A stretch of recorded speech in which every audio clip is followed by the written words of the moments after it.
Hey Ram fam, it's time for Ramzone. Here's your host, Cam Allen. And we're going to go ahead and get started. I'm your host, Cameron Allen, and today we've got Coach Kevin Brooks. How are you today, Coach? McLovin, always an honor to join you. And so, Coach, we're already hot in the season. You're 10-2. How's that feel so far? Your 2 losses are first quality opponent. Yeah, it is. It's early, but, we're already over a fifth of the way through it. It goes fast. I feel like we've done some good things, and we're still definitely a work in progress. Been able to win pretty handily our first 2 series at home, and then, as you said, went on the road to UT Tyler against a really, really quality opponent, and we're able to split that thing. So, again, a lot of baseball to be played between now and the end, but happy with where we're at.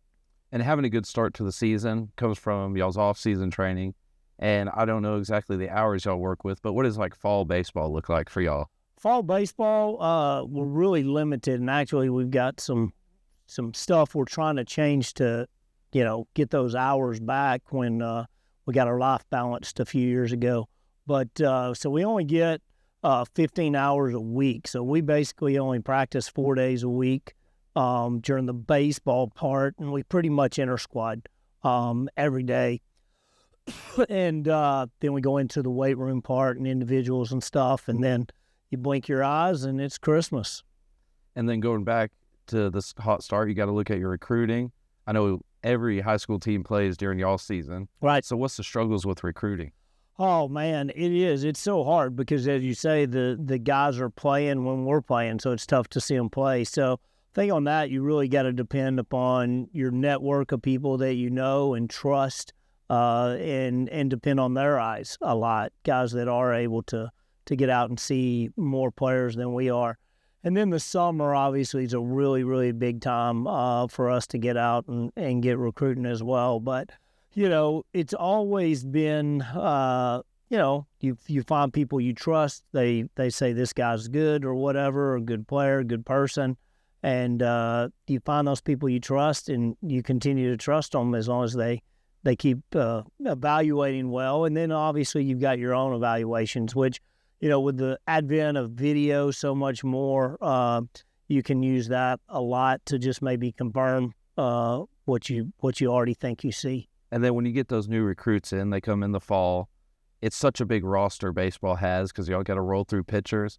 What's it like getting them into the program with such a large roster? Well, it's always a huge challenge, because in baseball, generally only 9 are playing, and we've got a roster of about 45. So you got 36 people not playing, and that's always a huge challenge to keep everybody going the same direction, keep everybody happy, all those things. And our players, returning players, do such a great job of just sort of explaining what we're about, how to be successful, and teaching those new guys on how we do it.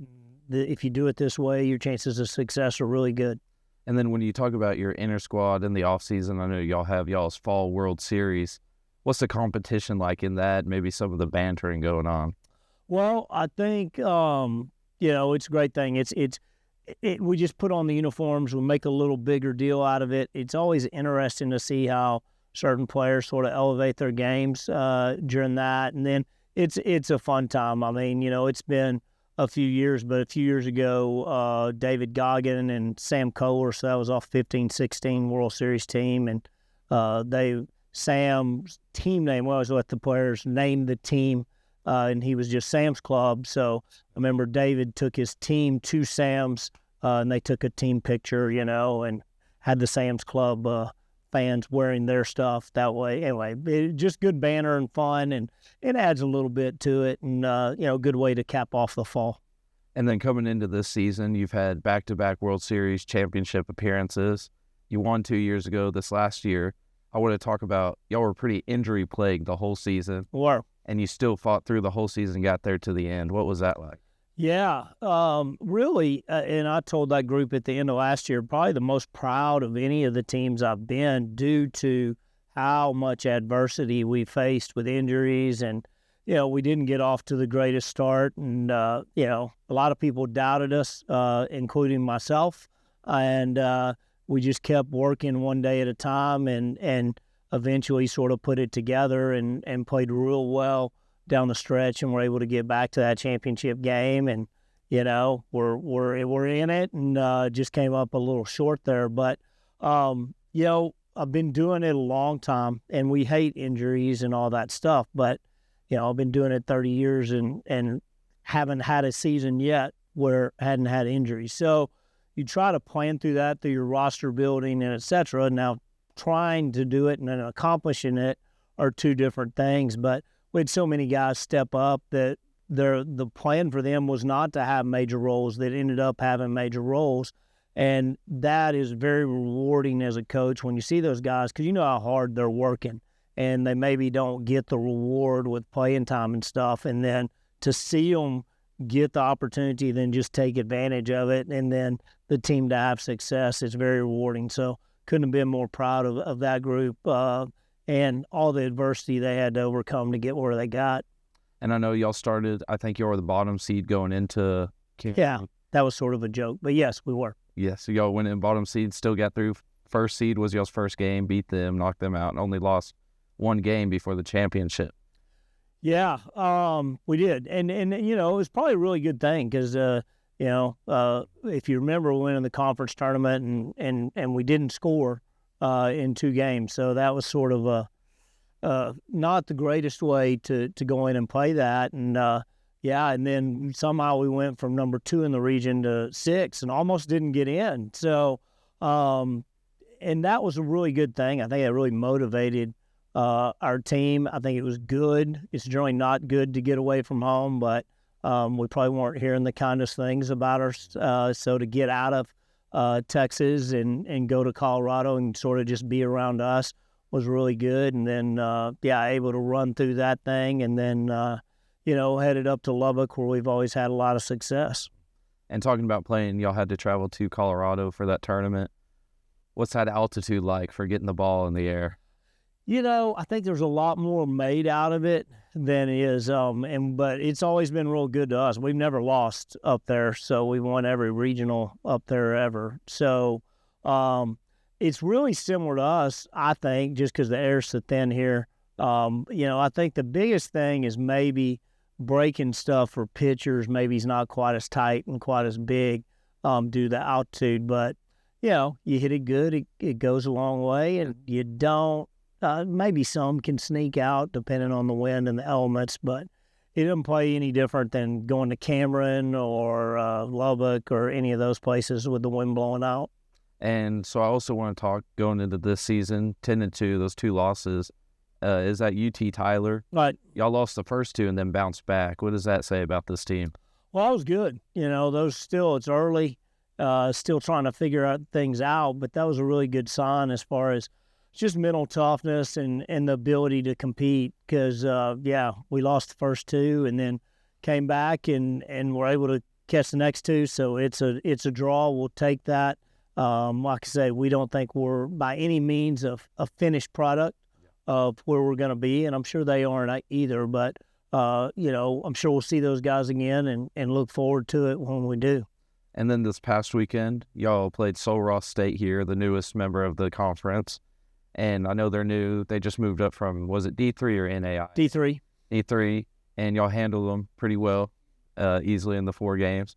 But what's it like with the conference growing with more teams? Well, our conference is big. We're the biggest in the country.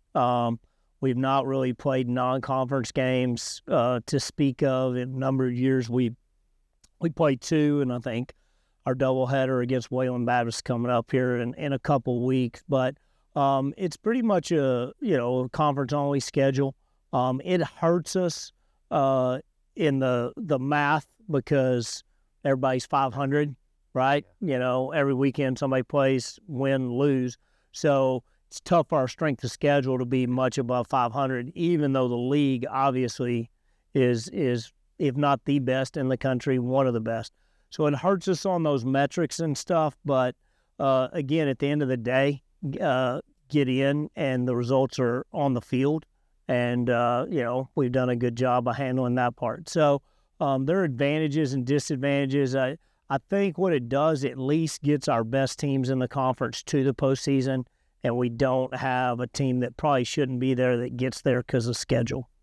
And it's just kind of basketball. Coach Patel always talks about how the early season interconference challenges, that sets up the records for later on to get into later tournaments. So that hurts y'all most of the time. Well, yeah, it hurts us that we don't have that because we just play each other. But, again, basketball, has got 8 teams that get in, and, God, I wish we had 8.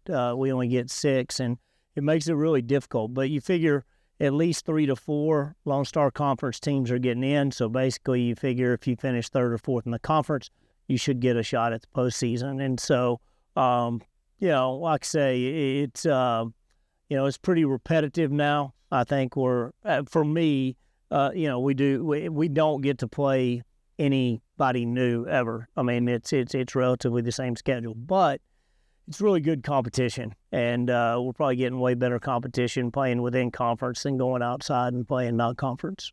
And I wanted to talk about it since I brought up Coach Patel and the basketball team. The fall for Angelo State and all sports kind of ran the Lone Star Conference. How does that kind of help push y'all for the spring to really go out there and just push for it? Well, I mean, man, what a great fall it was. Football won the conference. Chuck and them won the tournament and got to the Elite Eight and won a game for the first time ever. And then, it really was. It was a banner year in soccer. Coach McCorkle won the regular season and the postseason tournament. So it's always good. I think,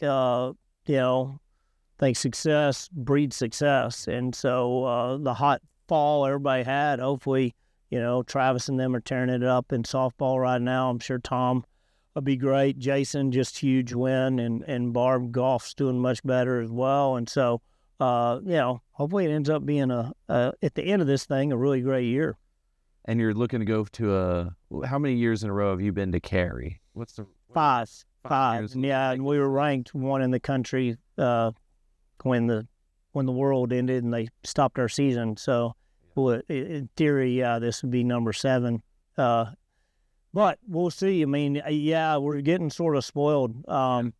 You realize how hard it is to make it, and our players have done a great job of keeping it going. So we'll try to do it again. I know I've run into more people this year throughout town and the state, just like we're going to Cary this year, acting like it's a foregone conclusion. So I hope we don't let all those people down. And then going to Cary, you've been so many times now.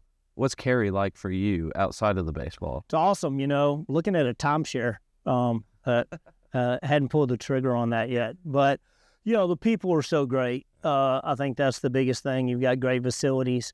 The people at USA Baseball are awesome. The Raleigh Sports Authority that does so much work. And then the competition, I mean, they're just really, really good teams there. And so it's fun. You get to compete against the best at a world-class facility. And the weather's generally pretty, it's hurricane season, so we generally get hit by a little rain at times. But, they do a great job. And I always say this, I've been to Omaha, I've been to Cary.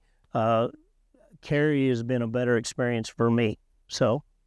And then, so talking about this season, you're pushing for that. I looked at some of the numbers so far. The guys with 2 plate appearances per game, all over 300 batting average. Now, I believe you have 6 guys over the 400 mark. Yeah. How's the hitting been going? Well, I thought this weekend we did some really good things. We were pitch discipline, I thought, was really good, and it can be difficult sometimes when you're facing pitching with a little less velocity than what you're used to. You can start chasing. I thought our guys were really disciplined throughout the first 3 games, and we're doing a good job hitting the ball the other way. Still, short game and stuff. We've got some work to do on to get that better, but pleased in general with where we're at. And I remember, I believe last year, Jacob Guerrero, he was one of the top 3, at least in the nation in batting average. And this year he's at 500 right now. Yeah, so that was year before. But last year he had another great year. It's really hard to, hit as high as he did. And he still hit 380 or 390 last year or something like that. But he's just a really good player. A lot of fast twitch, really quick hands, and definitely a big part of the things we do. And then also for the walk rate, your hitters are getting a bunch of walks right now, so the on-base percentage is even higher. Yeah. How's the walk-in looking for you? Well, good. I mean, I think it's an integral part, that and the hit by pitch, and we've got a ton of those too, and we generally lead the nation in that. And, it comes back to basic, simple things. Most of our guys hit good pitches well, so we want to pick those out, and those are the ones we want to swing at, and we want to take the other ones. And, that generally walk rate goes up, and then just being able to fight and compete a little bit with two strikes, you can, push those numbers up a little bit more. But the more people we can get on base, the better for us. Then we can start to try to create some things on the base pass. And getting the runs across, I've gotten plenty in this year so far. But talking about the pitching, Nick Wilson and Dak Staff, they've combined for 4 wins so far and only 1 loss. Yeah. Nick is transferred from Dallas Baptist and has done a great job. He started the opening game of each series so far and really gone out. That's one thing. The first game of a series can really affect the next games. He's gone out and gotten us deep into ball games, allowed us to save our bullpen, and has gone out and given us 3 quality starts. Dax, we've sort of bounced back and forth. This was his first start this weekend, but he's done well, whether that be out of the pen or in a starting role. And we're still sort of trying to figure out everybody's roles and when they're throwing and all that stuff. And I'm sure that'll continue to evolve. And when you look at pitching, I know y'all have the pitch count. It's a lot harder to really roll in pitchers. Do you try to get guys more pitches early in the season or later in the season? Well, we build them up, and that happens in inter squads and then while they're at home. And then now, for example, Nick went 4 innings on Friday. It wasn't because he was throwing bad. It was we were up big.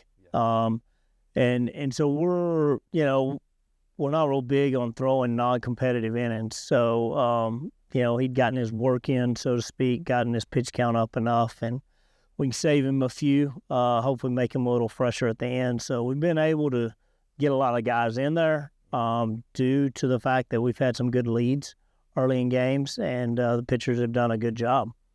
And so also your pitching staff, he's had some guys drafted the last few years, MLB draft. When it comes to assistant coaches, I've always wondered, your assistant coaches, I feel like every part of the game's done so well. You got to credit some to them. Oh, absolutely. I mean, we've got Sam Moat and Adam Foster and, this staff. We made the World Series every year. We've had this staff together. So I think everybody, and that's the one thing, I mean, we do have, some responsibilities as far as individual positions, but also all 3 of us have knowledge in all the areas. And so it's sort of, I think, stupid to actually not use that person's expertise, even though they're not that position coach. And so all 3 of us, when we feel like we can help, and, we're baseball coaches, not hitting coaches or fielding coaches or outfield or pitching coaches. We're all baseball coaches. So I think that's one thing that we do a little bit differently. But, obviously, Adams with the pitchers way more than anybody else, and Sam works with the infielders and hitters as well. We all dabble in everything. And you talk about you've made it to the World Series every time you've had this staff the last few years. Do you ever maybe get a little worried about them taking a job somewhere? Absolutely. And, hopefully, Angelo State, we step up and keep them here. So, but yeah, I mean, they've turned down numerous jobs because it's a special place here, and they want to be here. And I think that's the biggest thing. We all want to be here. And I always ask all the coaches, and we segued into it pretty well right there. Angelo State, you've been here 21 years. Well, San Angelo, the town, what's really been the appeal for you all these years? Man, I grew up in Waco. I love Waco. It reminds me of Waco when I grew up. It's about the same size town as Waco. The people here are just, you can't overstate how good the people are here. And, we've got obviously great facilities now. The fan support that we have is unmatched as well. And so it's just really tough to go, wow, that's better, because I don't think there's too much out there better. Yes. And so I remember I talked to softball. Y'all's fields face different directions. Opposite, yeah. And so we usually get a southern wind, which helps y'all a bit sometimes. Whenever it's a windy day, do you maybe focus on getting more left-handed batting in there? No, don't really. I mean, doing this for so long, the biggest factor in how the game is going to be played is the weather. It's bigger than the players on the field, any of that stuff. It's huge. And so you've got to learn. I mean, it's funny, Travis in softball, generally wind's blowing in, ours blowing out, and I'd a lot rather switch. I mean, we're always way better with the wind blowing in. Unfortunately, we play most of our games with our wind blowing out. So we got to figure out how to win in those. And I do think it's generally more of a struggle for us on those days. But, you got to find ways to win in all different environments. And so I think it makes us better ultimately, because we've just had experience in all those different things and have had to figure it out. And then on Saturday, I know the winds were getting up to 30. Yeah. And whenever a fly ball would get up there, what's it like? I know you played back in the day. Whenever it was windy and a pop fly maybe got in the air. Well, those are treacherous on those days. You've got to take your context clues, right? Which way is it blowing? How hard is it blowing? And you've had batting practice and stuff, so you probably got a few. And but generally on those days, and when we get that really, really strong wind, it's generally straight out to right. So you just got to understand most balls are gonna slice off a right-hander, and if we get 30 feet to the right of it and 30 feet deeper than what you think, and then adjust from there.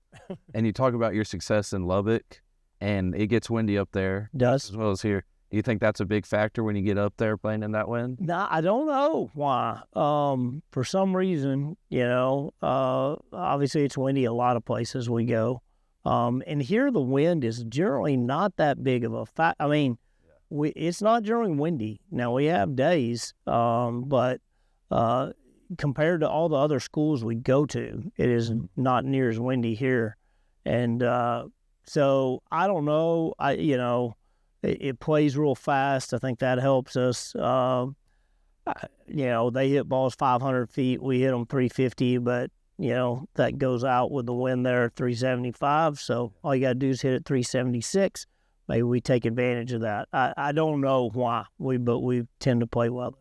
And then I know we kind of got away from talking about assistant coaches, but I also want to talk about Jackson Berry. Yep. He's your new grad assistant, and he played for the last 4 years, I believe. Yeah, last 2 years. But, Jackson, I've known his father for a long time. His dad's one of the big reasons softball's doing so good, because they've been able to recruit a lot of his players. He's the softball coach at McLennan Community College. We've obviously got a lot of really good players from there. And he was a baseball coach for a long time. He was an assistant at Baylor when I first met him, when I was at Texas A&M. And so he really comes from a really good baseball family and background. And he's helped with the pitchers a bunch this year and has done a fantastic job. So we're really excited to have him around as well. And then I also wanted to talk, one of the biggest supporters for Angelo State baseball here is one of the instructors, Manny Campos. What's it like having him around and being such a big supporter? Well, I mean, Manny is just, he's Mr. ASU in my mind. He does so many things for so many organizations and San Angelo. I mean, he's the one that needs to run for mayor. I think he'd be really good. But, he's just got a servant's heart more than anything. And he wants to help our players in any way he possibly can. He gives so much of his time, of his individual money, on the birthday bash he does every year that you're a part of as well. And he doesn't have to do that.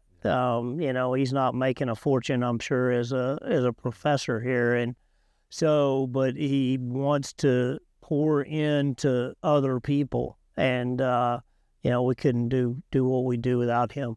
And then talking about the birthday bash we had at Fifi Dubois. Yes. I wanted to ask you, what does maybe some off time look for you? I know you don't get away from the baseball too much. Well, we don't get it, So we start practice January 10th. We play every Saturday and Sunday. So, we get back from the World Series, and then that's recruiting time. So, one of those things, it'd be nice if we could get a day off here or there during the week, but it's not the way it is. And luckily we love what we do. But as I'm in my 50s now, mid 50s instead of my 30s, it is getting more difficult. But anyway, hopefully I can get through this year, and then we'll see what next year leads us. And then being at practice so much, do you ever maybe hop in there, throw some pitches, get some at-bats against? Well, I throw BP every day, but no, my days of demonstrating a long time ago. I remember that was real good advice once you get out of playing is don't demonstrate, because I wasn't very good, and I don't want to show them I wasn't. So they can go look up my stats. And then I believe you played at your hometown Baylor. Yeah.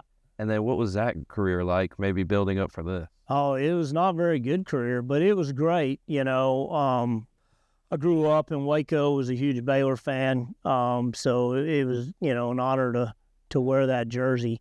Like I say, I wasn't much of a player. It was good enough for them to allow me to be a part of the program. Hopefully I contributed. That's one thing I think for guys that aren't playing as much, I do think that's one thing I can see because I've been there. And but also see how you can be really valuable to your team and help make them better, which that's everybody's job on the team is to help make it better. But take pride in that and doing as good as you can. But, I was really, really honored to be a part of them. And do many of the coaches you had in those days, do you maybe still contact them now? Well, my head coach passed away about 10 years ago, but, he's a Hall of Famer.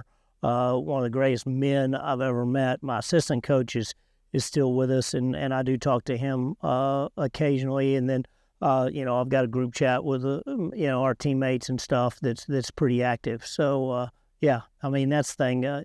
It's so cool. These relationships that we all make, they're lifetime things. And one cool thing about being a part of it. And then here at Angelo State, we call it the Ram Fam. What's maybe the relationship you have with all the other coaches? Oh, here, it's great. What a talented group. Mm-hmm. That's the thing. And there are many times, I will go pick the brain of one of the other coaches just because they're good. They're really good at what they do, and they might have thought about a situation in a different way. And so, how blessed we are to have such a talented group of coaches. And then I always wondered, do y'all have anything y'all maybe go do, maybe a pickup game at the Janelle or? I think they do. Again, I can just see my knee shattering. So I've had too many surgeries. I don't want another one. But yeah, I think the Noon Basketball League, I think is thriving. I choose not to participate. Therefore, we don't have to burden the trainers and our medical staff. Were you a big basketball guy in high school, any? No, I retired from basketball after junior high, but a big fan, But yeah, free throws, I'm good. I can still shoot.